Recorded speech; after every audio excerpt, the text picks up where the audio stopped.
Hi, hello, welcome back. Welcome to episode 23 of LEGO Harry Potter. We're not really in a mission yet, but it does seem like we're coming close to it, because in this little area we have to give the teachers certain objects so that they can better defend the school. The true wizard Bard has not appeared, so we're technically not started a mission yet, but it would have felt weird to kind of start the episode after doing these things already. Now they will probably hit us up with a cutscene, I can imagine. Filch, what do you have to say? No, that's not Filch, it's Aberforth. Alright, so now all the good wizards over here are casting their defensive spells to make a shield and loading screen. And here we go. That's the shield they were creating. All around Hogwarts. We see Voldemort, some other Death Eaters. Malfoy is dead, of course. Trying to destroy the shield, but to no avail so far. They're gonna try to destroy the Horcrux that they gathered from Bellatrix the Stranger's vault.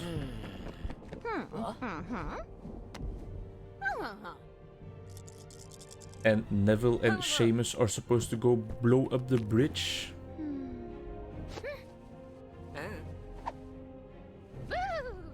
Harry's still looking for Rowena Ravenclaw's lost diadem, the last Horcrux they know about. And Luna is the one that puts him on the right track. Mission time, stud collecting time. Episode 23. And the castle is actually under siege. Castle or castle? One of them is probably the British pronunciation, while the other one is the American one. Not even sure which one is which though. I tend to switch between both, I think. In high school, they focused mainly on British English, if I'm not mistaken, but during my time after high school, and also even during high school and before high school, what I'm trying to say is that I have been exposed to American English a lot, though. I need to put on my Quibbler glasses, that way I can see the invisible objects right here, and we can create something. It's a bit annoying sometimes, you know, that they have two different versions of the same language. Well, they have multiple different versions, because there's also Canadian English and stuff, for example, but I don't really know the specific differences compared to the other kinds of English when it comes to Canadian English. For some things, the American and British versions are already annoying enough. For example, in our master thesis, we had to write the word center for, well, for a certain part, we had to write the word center, and then you have to decide whether you want RE or ER. One of them is the British version, one of them is the American version. And how do you decide in that case, you know? Because both options are in fact correct, but which one do you deem most likely to fit the rest of your thesis? Looks like we're creating a strength potion over here. Excuse me, I would like to get to the blue coin. Thank you. Yeah, Harry and Luna together. In the movie, Luna was not really involved all that much. She did tell Harry where he needed to go, but she didn't accompany him there. The other part was true though, about Ron and Hermione trying to destroy the Horcrux together. And the area they are going to for that is the Chamber of Secrets. Maybe you're asking, why are they headed to the Chamber of Secrets? And it is because that chamber still has the Basilisk fangs. The dead basilisk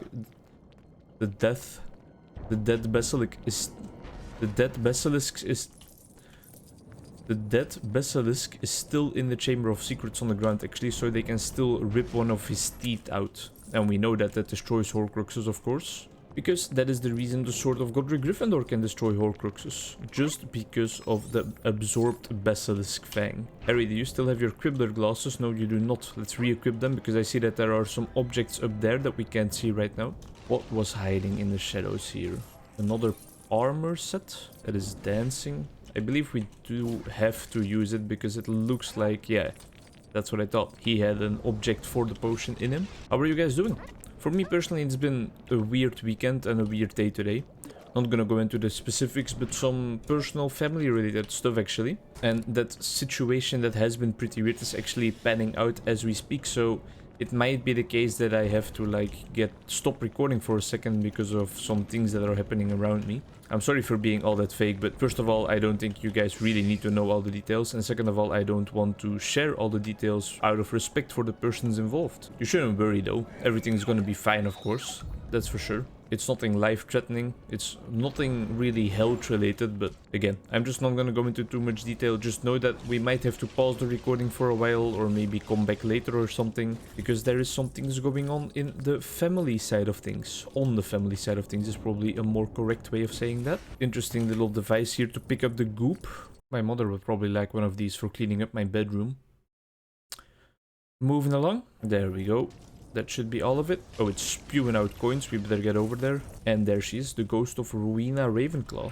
Daughter of Helena Ravenclaw? I think so. And she's the actual, like, how do you say, the founder of the Ravenclaw house. But because the Horcrux that we're looking for, the only thing we know about it is that it belongs to the Ravenclaw house. And Luna, rightfully so, thinks about her right there in the back. She is probably the most knowledgeable about everything Ravenclaw, from the past and from the present. And the object we're looking for is something from the past, of course. It's Rowena Ravenclaw's lost diadem, as I said. A diadem is kind of like a tiara, a fancy sort of crown, mainly worn by female persons, I believe. And there she is, the Grey Lady. That's her ghost name. But that diadem that we're looking for has actually been lost for a while already, and nobody knows where it is. So now we're gonna ask the owner of the diadem, or the daughter of the owner of the diadem, I believe, for its location.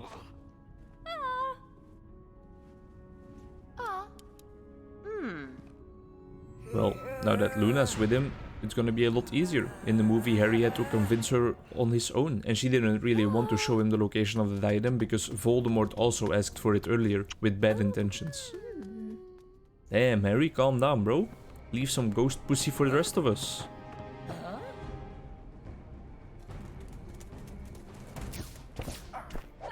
That's not what happened in the movie. In the movie, those guys just straight up evaporated. They just were disintegrated. And here we go. Are we playing as Neville and Seamus now? We sure are. And we are destroying the bridge that leads to Hogwarts. You can hear the epic conclusion soundtrack in the background. Alright, and we are planting charges to destroy this bridge. This might be like the first time in the entire story we're playing with Seamus, I believe. Quite late to introduce some new characters, but you won't hear me complaining. Uh-oh. Not so well played by me. There has to be a previous occasion where we played with Neville, right? Can we just make that jump? Do we really need the other one? No, I didn't think so. Losing a lot of coins. I don't know if that really diminishes your true wizard bar, but I do believe it does. So we need to be careful. If we die too often, we might never even have enough left to make it. That looks extremely dangerous. Let's look downstairs for a second first. It's a Saturday right now. Feels really weird for me. I always think that it's Sunday at the moment because normally, how do I explain this? Normally I come home from the student city at Friday evening, right? But because this Friday was kind of a holiday, or I took a holiday from my internship at least, we already came back from Leuven Friday morning. And I think you can imagine... Can jump while casting Lumos. I think you can imagine that being a little weird, you know, because it really like fucks up your routine. There we go, another explosive planted. And that's why I think it's Sunday already right now. But Sunday would mean that I had to go to work, and I didn't go to work today. I have to go to work tomorrow. Not really looking forward to going to work, but not really dreading it. If I do remember correctly, there was not really like a party planned or anything, so no extremely large groups of people.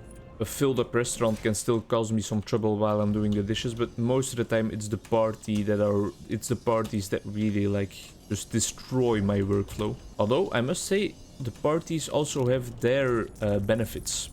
How should I explain? When you have just an entire restaurant, every table is most of the time at a different part of their dinner service, you know what I'm saying? Some tables are still getting their appetizer, other tables are already at their soup, and other tables are at their main course.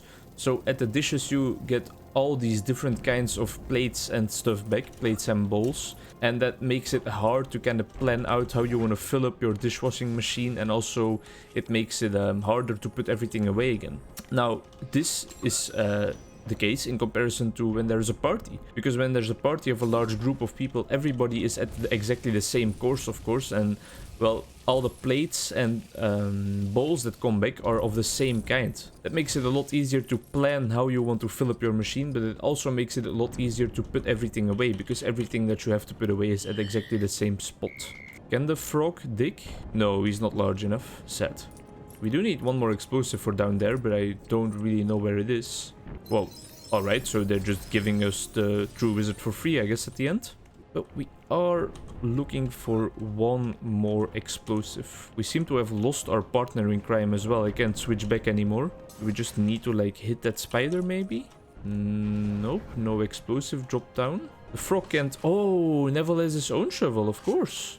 We don't need the frog at all. He's been carrying the shovel around the entire mission. But yeah, that's why doing the dishes for parties is sometimes even more fun. And you can also like really get a feeling for when you're almost done. Whereas when the restaurant is just filled up, you just get like ice cream bowls back and you get main dish bowls, plates back, and they're all mixed in, so you have no like general overview of how the dinner service is going.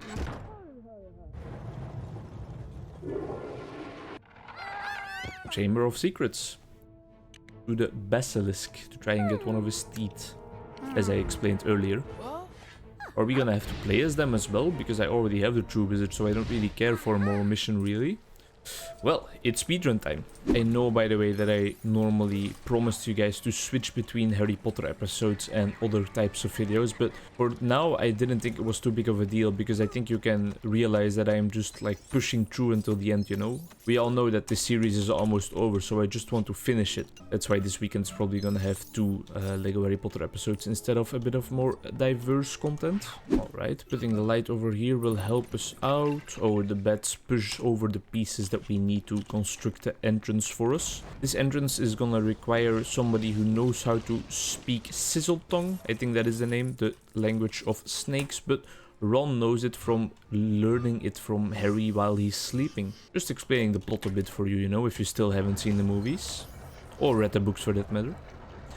Talking about reading books, I'm reading this book right here. It's called In Therapy. It's by Irvin Yalom, one of the main, or one of the most well-known client-centered therapists out there. Interesting book, really. It's kind of an agreement between Yalom, so the therapist, and his client, which is called Ginny, but that's not her actual name probably. And it's kind of an agreement that they have therapeutic sessions, but instead of payment, they both write session reports after every single time they meet. And those reports, so from the therapist and from the client, have been bundled in one large book. I'm about 2/3 of the way through it, I presume, and it's really a fun read. It can be a bit slow and a bit long and a bit elongated sometimes, but I don't really mind, you know? It's still worth it. Especially because it's the type of therapy that I want to get into later, so learning more about that and that approach and how people from that approach think about things, that's gonna be helpful for me. I borrowed that book from a friend of mine who was reading it like 2 years ago. I have that book in my possession. I have had it in my possession for also about 2 years, but just I have been reading so many other things in the meantime as well, you know, that there just was not always time to start this one. But now I'm making steady progress, you know, especially during the week in my student home. I try to read a bit every night. Doesn't always work out because most of the time I have been reading all day as well if I'm working for school. Sometimes I just don't find the motivation anymore to continue reading even after that, and especially a non-fiction book like this. Voldemort chilling while Ron and Hermione are arguing. And there they are. Destroyed the Horcrux. Voldemort is not gonna like that. Bit of a headache. And now his patience has been depleted. Entire shield going down. And these guys are not safe anymore right now.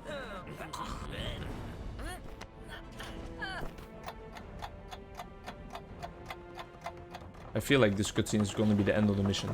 They can't really like fit something else in here, right? They're gonna have to split it up. In the story over here again, it was just Neville doing this. Seamus helped in the preparations, but not in the actual blowing up. But that's fine.